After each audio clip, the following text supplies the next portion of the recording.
Et il se dit qu'un prétendant aurait été enfin trouvé pour remplacer le PDG actuel de Disney, Bob Iger. Oui, mais alors, qui est donc ce fameux prétendant et surtout, à quoi peut-on s'attendre avec lui? On voit ça ensemble.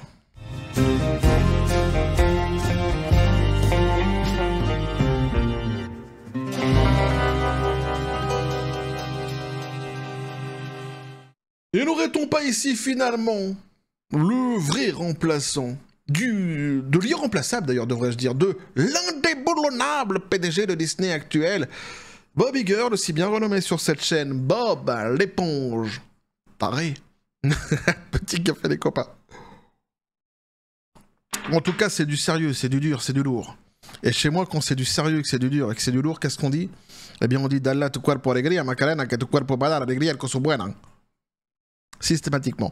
Et donc ici on va voir ce qu'il en est avec ce personnage que tu vois ici en photo qui a un petit peu l'air hébété, de son impression qu'il s'est pris un petit truc dans le derrière. Ah, il sait pas, il est là. Ah quoi, qu'est-ce qui se passe moi? On va voir justement qui est-il et d'où vient-il, que c'est-il, ce formidable héros des temps nouveaux. Ouais. À quoi on va être mangé surtout, hein, quelle sauce on va être mangé surtout avec ce personnage-ci.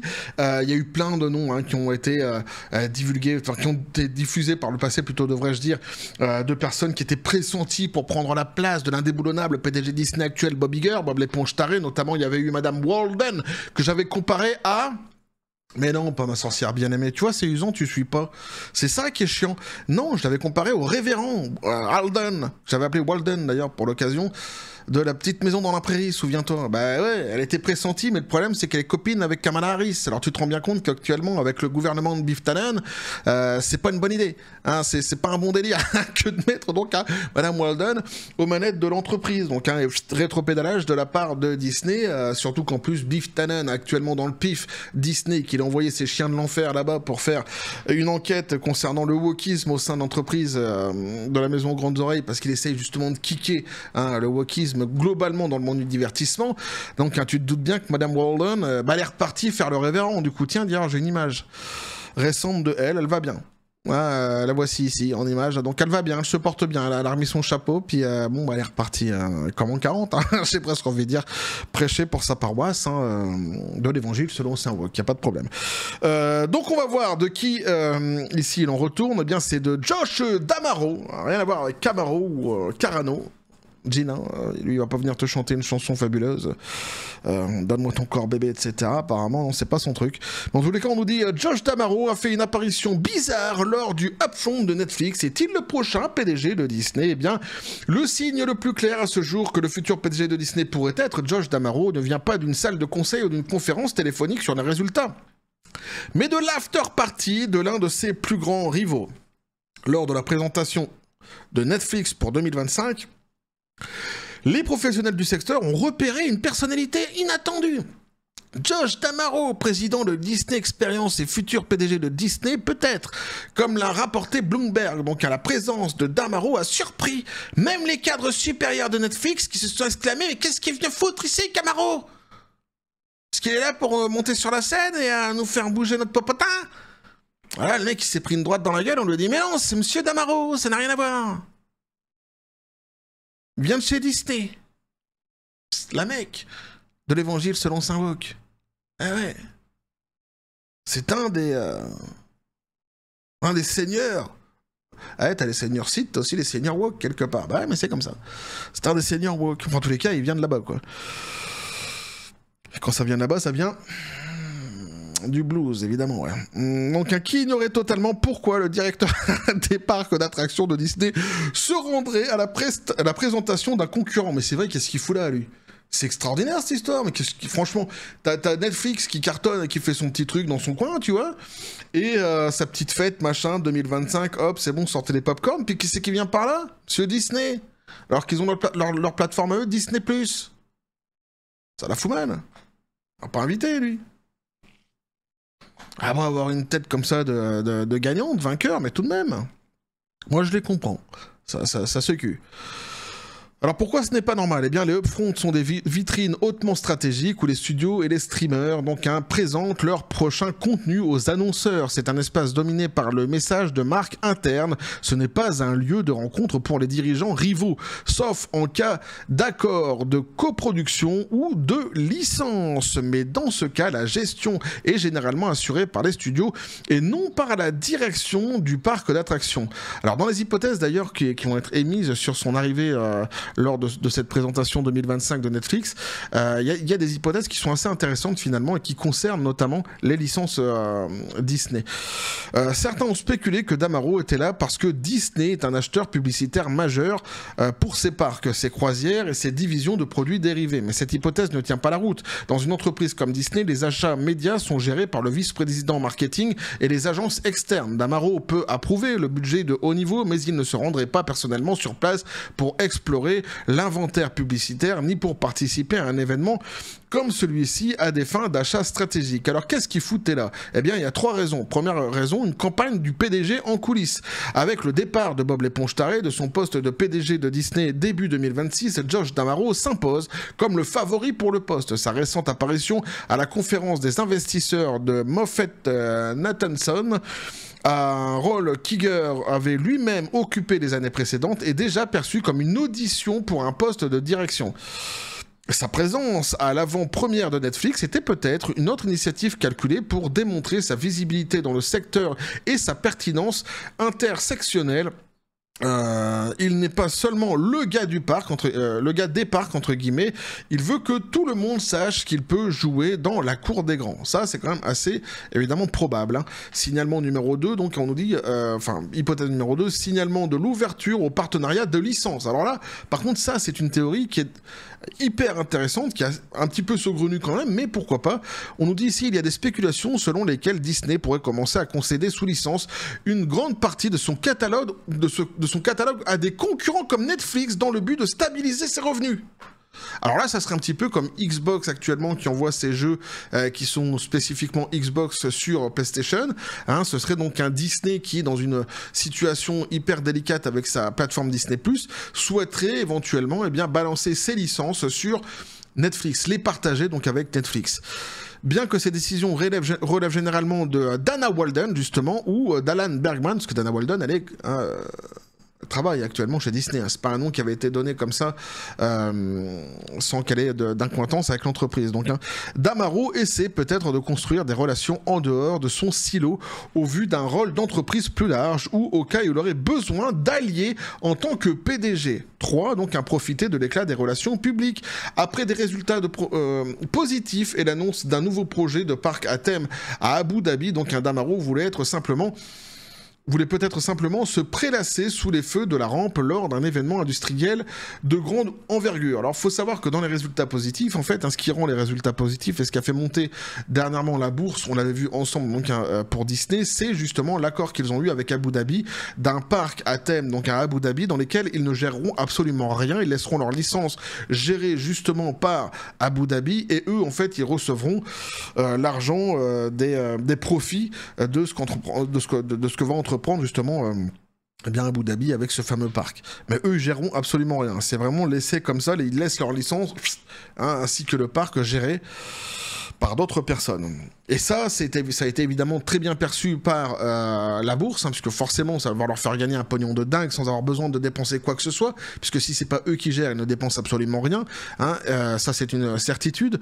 Et d'autre part aussi, ça avait mis dans l'embarras le côté woke de la force chez Disney. Pourquoi? Parce que Abu Dhabi, évidemment, pour le message woke, c'est pas vraiment un endroit, quelque part, qui est hyper ouvert aux sensibilités woke. Mais il s'agissait d'un numéro solo, donc cela pourrait faire... s'il s'agissait d'un numéro solo, cela pourrait faire sourciller au sein de Disney, où de tels mouvements sont normalement chorégraphiés avec précision. Ça m'étonnerait que ce soit un numéro solo. Je ne le vois pas, ce monsieur Damaro, essayer de prendre une place ou une importance sans qu'il ait parlé avant avec Bob l'éponge taré, d'autant qu'en plus...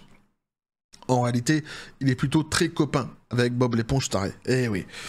C'est pour ça que lorsque je vais vous donner un petit peu mon avis sur tout cela à la fin de la vidéo, vous comprendrez justement sans doute mieux mon avis. Si Damaro donc est bien en campagne pour le poste de PDG, de nombreux fidèles de Disney sont légitimement inquiets. Sous sa direction, les parcs de Disney se sont aliénés leurs fidèles fans tout en poursuivant des profits records. Donc ça ici c'est ce qu'on nous dit sur ce qui a été entrepris. Les prix ont flambé, la satisfaction des visiteurs a chuté, des projets ont été annulés, maintenance et magie s'estompent. C'est-à-dire qu'en fait ça c'est son bilan à lui dans les parcs. Hein. On a déjà vu ensemble de nombreuses fois justement ce qu'il entreprenait dans les parcs en règle générale, donc à ce personnage-ci, avec des scandales, des polémiques qu'il y a eu, avec le côté woke de la force au sein des parcs qui était de plus en plus visible, et notamment qu'elle est ciblée chercher les enfants sur des thèmes tels que la transidentité, la théorie du genre, etc., etc. Alors, ce que cela signifie pour l'avenir de Disney. Donc, si Damaro reste un favori en interne, charismatique, médiatique et rentable, son ascension pourrait envoyer un message erroné à l'ensemble des fans de Disney. Ceux-ci ont vu les parcs se transformer, passant d'escapades magiques à des lieux de divertissement logistiques et téléphoniques. Son leadership a permis à Disney Experience de générer de solides bénéfices, certes, mais aussi un profond mécontentement. Pendant ce temps, des prétendants comme Dana Walden sont alourdis par un bagage politique, son amitié avec Kamala Harris, et des dirigeants plus discrets comme Alan Bergman et Jimmy Pitaro n'ont pas fait la même pression publique. Mais Damaro, lui, a fait son chemin. Il est présent aux conférences d'investisseurs, il est présent aux événements de ses concurrents, il est partout. Et si tel est le profil du prochain PDG de Disney, les fans inquiets de l'orientation créative et culturelle de l'entreprise pourraient bientôt avoir encore plus de soucis. Voilà ce que pouvait nous dire l'article ici, les copains. Et en fait, il termine avec exactement ce que j'allais vous donner, moi, comme avis sur tout cela. Effectivement, si c'est lui qui vient, si c'est monsieur Damaro qui vient pour prendre la place de Bob l'éponge taré, on a du souci à se faire parce que c'est un copier-coller. Hein, c'est un copier-coller de Bob l'éponge taré en moins marrant. C'est-à-dire que Bob, il arrivait quand même à nous faire rire de temps en temps, tu vois, avec ses sorties à la con, qui pouvaient pas s'empêcher parfois, tu sais, quand il a commencé à viser Elon Musk, etc. On s'est quand même bien marré avec Bob l'éponge taré. Lui, il est beaucoup plus pragmatique, il est beaucoup plus froid, et par contre, c'est un copier-coller de Bob l'éponge taré, c'est-à-dire que c'est côté woke de la force, il n'y a pas de souci, il y a juste à constater toutes les polémiques qu'il y a eu dans les parcs ces derniers temps, avec toutes les censures qu'il y a pu avoir côté woke de la force, dont on avait déjà parlé ensemble, ainsi que, comme je l'ai dit, tu vois, des messages qui avaient été envoyés de propagande pour aller chercher les enfants sur les thèmes de la transidentité, etc., la théorie du genre, etc., etc., avec des choses qu'on avait vues qui étaient quand même assez hallucinantes, hein, des choses qu'on avait décryptées ensemble dans ces fameux parcs qui étaient quand même assez hallucinantes, avec des parents, évidemment, il y avait une levée de bouclier comme ça aux États-Unis concernant ce qui se passait justement dans les parcs Disney. C'est pour ça aussi que quand on nous parle ici des profits qu'il a fait, ils sont pas si importants que ça en réalité, les profits. Hein. C'est-à-dire qu'il y a eu aucun profit ces derniers trimestres-ci, ça a été à chaque fois une catastrophe, on l'avait vu ensemble, que ce soit le streaming ou les parcs, et les seuls profits qui sont générés actuellement, c'est surtout grâce à l'histoire d'Abu Dhabi, etc. Donc, hein, et un regain, c'est vrai, d'intérêt de certains parcs dans le monde. Il faut aussi le mentionner, mais aux États-Unis ça reste quand même assez compliqué, et c'est justement le cœur de leur marché se situe justement aux États-Unis à la base. Mais c'est vrai que les Américains ont la dent dure, ils n'ont pas oublié, ils n'oublient pas le côté woke de la force qui a été implanté dans ces parcs justement Disney, et toutes ces polémiques qu'il y a pu avoir par le passé. Donc si on a lui, on a un copier-coller de Bob l'éponge taré en moins rigolo. Quoi qu'il en soit, les copains, ce qui est certain, c'est que si c'est lui, il va falloir que vous lui trouviez un surnom. Ah, mais Bob l'éponge taré, c'était déjà pas moi. Donc Damaro, il va falloir lui trouver un surnom. Donc commencez déjà à vous mettre sur le sujet. Hein, n'hésitez pas à envoyer comme ça des surnoms pour le monsieur Damaro, que ce serait lui. Mais c'est vrai qu'il est fortement pressenti, et pour une fois, j'ai presque envie de dire, c'est du sérieux. C'est du sérieux parce que justement, c'est un grand copain de Bob l'éponge taré. Hein, ils s'aiment beaucoup tous les deux. C'est dire à quel point on risque d'être dans la merde une fois de plus avec la nomination de ce personnage-ci à la place de Bob l'éponge taré sur le plan du divertissement, mais c'est beaucoup plus sérieux que par le passé Walden, qui de toute façon, même si c'était sérieux à l'ère Biden, dès lors que Biff Tannen est arrivé, hein, Donald Trump est arrivé, forcément ça fait complètement plouf, shit, Et ça s'est terminé comme ça pour Madame Walden. Donc ici, ça semble concret, sérieux, on verra ce qu'il en sort. On a jusqu'à 2006 pour savoir exactement ce qu'il en sera, puis peut-être qu'il sera prolongé finalement, Bob l'éponge taré, puisque c'est lui qui valide aussi. Hein. C'est lui qui valide dans un premier temps en tant que PDG, et puis il est aussi au conseil d'administration. Et c'est le conseil d'administration à la fin qui donne aussi son jugement sur le candidat, positif ou négatif. Donc puisqu'il est il est dans les deux volets, c'est-à-dire c'est lui d'abord le PDG qui choisit et après il est au conseil d'administration, il a tous les pouvoirs pour choisir ou non monsieur Damaro. Donc on verra ce qu'il en sera. Bref, voilà ce que je pouvais vous dire là-dessus les copains. N'hésitez pas à me dire ce que vous en pensez dans les commentaires, à vous abonner si le contenu vous a plu, activez la petite cloche pour les prochaines notifications, partagez la vidéo, à balancer un like. Vous avez mon Xor, le Discord, le Facebook et le TikTok de la chaîne qui sont dans la description des vidéos. N'hésitez pas à venir à basculer du côté de la force absurde des réseaux sociaux. Sur les copains, je vous dis comme toujours la John Spartan. Et félicité Pistolet à Prout, qu'est-ce que tu penses de ce remplaçant à l'irremplaçable? Bah lui il dit si c'est pour nous en mettre un même mais en moins rigolo qui nous laisse Bob l'éponge taré. C'est pas con. Je suis assez d'accord avec toi une fois de plus. C'est pertinent une fois de plus, Pistolet à Prout. Bah ouais, mais tu vois, t'es chirurgical. Moi, c'est ça que j'aime bien. Il suit déjà, puis il est chirurgical, notre Pistolet à Prout, dans ses décisions, bordel. On va continuer à suivre tout ce merdier sur cette chaîne. Toujours dans la joie et la bonne humeur. Que la force soit avec vous.